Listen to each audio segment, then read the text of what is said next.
Hello everybody, welcome back to the Little Scale Cars YouTube channel. In today's video, we have the MiniGT Hyundai Elantra N. Alright, so this is kind of a unique and interesting choice for MiniGT to go ahead and make. So we'll go ahead and take a closer look and see if this one is worth adding to your collection. So let's go ahead and get started with our casting. So first things first, a quick look at our proportions. Now, most MiniGTs are done with, like, the actual 3D scans of the car, so it should be perfectly 1/64th and all that. That being said, this one does look a little bit on the skinny side as far as, like, this measurement would go. I'm sure it's not. I'm sure it is actually completely and totally accurate. It just, for some reason, looks a little bit skinny to me, but not the end of the world by any stretch of the imagination. We'll go ahead and put the real-life car up in the top right corner there. So, getting into the casting itself, we do have mostly die-cast body. The only plastic part that I can tell is obviously the mirrors of the rubber. And then this bumper up front is mostly plastic as well. All this blacked out part here, and I believe even this little piece of trim here is plastic. From what I can tell, from what it feels like. Just by touch, what's cold and what's not cold to the touch. That being said, the actual casted in details are pretty good here. So we do have all this red trim on the bottom is the base. That's all piece of the skirt, or the skirt and the bumper trim all around. That's all connected to the base here. Then we have the main body all the way up through here. And then I think the bumper is an extra piece there. That being said, we do have a plastic wing back here as well, but we do have the actual door handles, since they would be bigger on a car like this, not so streamlined as most supercars that we get from MiniGT. They do stick out quite nicely, and that looks good. We even have the radio antenna casted in up here, and I mean it's not just some dinky piece of plastic. It's like nicely casted in there, and it looks pretty good. Exactly what you would expect from a car of this kind of caliber. And then all these little kind of weird body lines that the Elantra N does have, those kind of aggressive styling cues, those are all detailed in very nicely. We look on the hood here, you can see them going down there. So overall, we have a very, very nice representation from the casting department here. For our paint and deco, we do have this nice gray color that matches the, or kind of complements the trim piece here. I believe there's 3 colors of this one released at the moment as far as like the street legal-ish looking ones go. There's a blue one, a ceramic white, and then this gray color. I forget the actual colors of every actual color names, but I'll probably have it on the title. But and then there's like one decoed like a race car.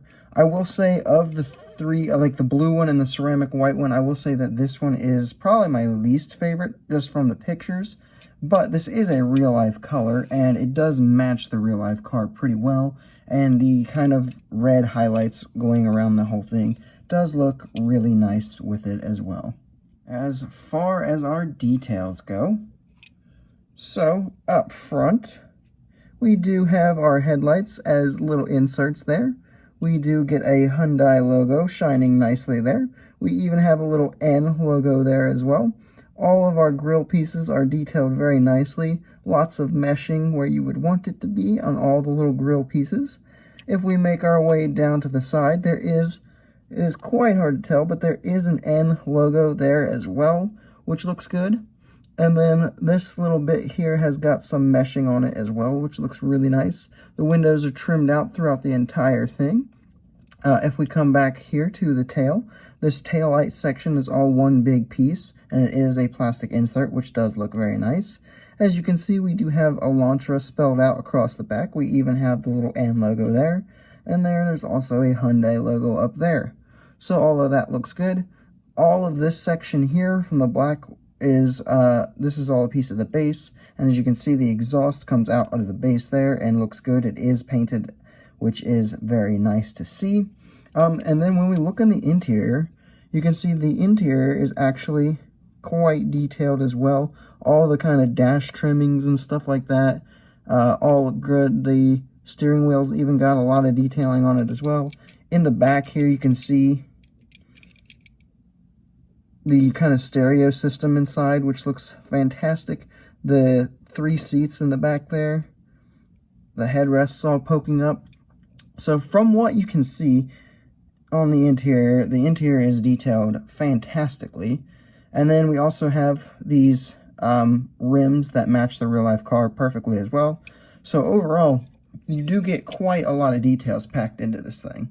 It is a Mini GT model, as we've mentioned, so it does roll, and it rolls very, very smoothly. Moving into our pros and cons, the first big pro is that this is currently the only 1/64th Hyundai Elantra, and definitely the only 1/64th Hyundai Elantra N. So if you do want this car, or if you have this car in real life and want a representation of your car in 1/64th scale, this is the only way to get it right now. The other huge pro that I'm going to say is the amount of detailing is really kind of up there with some of Mini GT's best work, especially the interior. Every time I look at the interior, I notice something new that I hadn't noticed before, and it really is a good kind of way to make what is perhaps not the most exciting exterior a little bit more detailed and looking nicely. Because let's just be honest, the Hyundai is never going to inspire the mind through its exterior quite the same way like a Lamborghini or a Porsche would. That brings us to our cons, and I'm going to say there's 1.5 cons. The first con, the real con, is as you can see on mine, there is some paint scuffing up top. Now, I don't think that this is actually a QC department issue. I think this is an issue with the packaging. So this particular one, I got it from an American dealer who uses the Miho exclusive blister packs, and that displays them slightly different than the boxes that a traditional Mini GT would come in. So most Mini GTs are going to come in a box like this. However, when you get them from an American dealer, they're going to come in a blister pack, and that blister displays them slightly differently, and it causes a rub. It caused this rub right up here on the paint. So I would say definitely avoid the blister pack on this release. The other con, the one that's kind of like a half con, I would say is perhaps it is a little bit on the pricey side. So it is $12, which is pretty common for Mini GT. However, considering it is just kind of a Hyundai, personally, it was a little bit of a stretch for me to want to spend that kind of money on a Hyundai. Even if the model itself is worth $12, it's not exactly a car I would really hype myself up enough to spend that kind of money on a 1/64th model up. For some quick size comparisons, here we have it with the only other Hyundai in my collection, the Majorette i20 Coupe Rally car. And then here we have it next to a similar car from Hot Wheels, the Kia Stinger GT.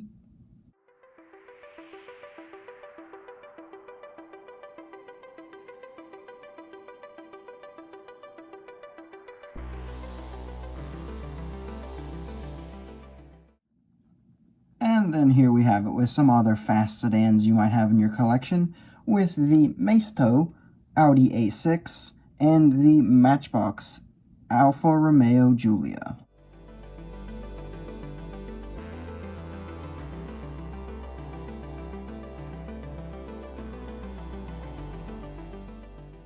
So for my final thoughts, I'm going to go ahead and give it an 8.5 out of 10. And most of that deduction is kind of what I talked about in the cons section. It's just not exactly a car that most people would want from Mini GT. It's the kind of car that me personally, I would buy several different versions of if Hot Wheels or Matchbox came out with it, because it'd be cheaper and I don't necessarily need all these crazy next level details that Mini GT provides when it's just the Hyundai Elantra, something that I'm likely to see on the road every single day. That's just kind of my personal thoughts on the matter, though. For what you do get, this is fantastic. Like, Mini GT did a great job. Like, if this is a car that you are really hyped for, that you're really about, absolutely go ahead and grab this one, because you will not be disappointed in any way, shape, or form. It is fantastically replicated. It's just, for me personally, not perhaps a car that I would want to spend this kind of money on. So yeah, me personally, I would say probably wait until Hot Wheels or Matchbox does this car, if they ever do this car. Unless you are just a huge Hyundai fan, in which case, go ahead and absolutely grab this one, add it to your collection.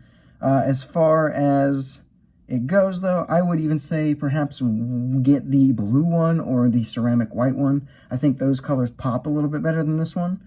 I personally actually ordered the ceramic white one, and this gray one showed up instead. And when I contacted the seller about it, they ended up just giving me a refund and told me to keep the model. So I really can't complain because I got this one for free at the end of the day anyway. But with all that kind of out of the way, those are my overall thoughts. It's a good model. It's a great model. A very good replica of the Hyundai Elantra. And I absolutely recommend picking it up, especially if you are a Hyundai fan. And with that, guys, that is all I have for this video. If you enjoyed it, make sure you hit the like button down below, subscribe if you are new, and go ahead and leave a comment down below telling me what your thoughts are on this particular model, and I will see you in the next video.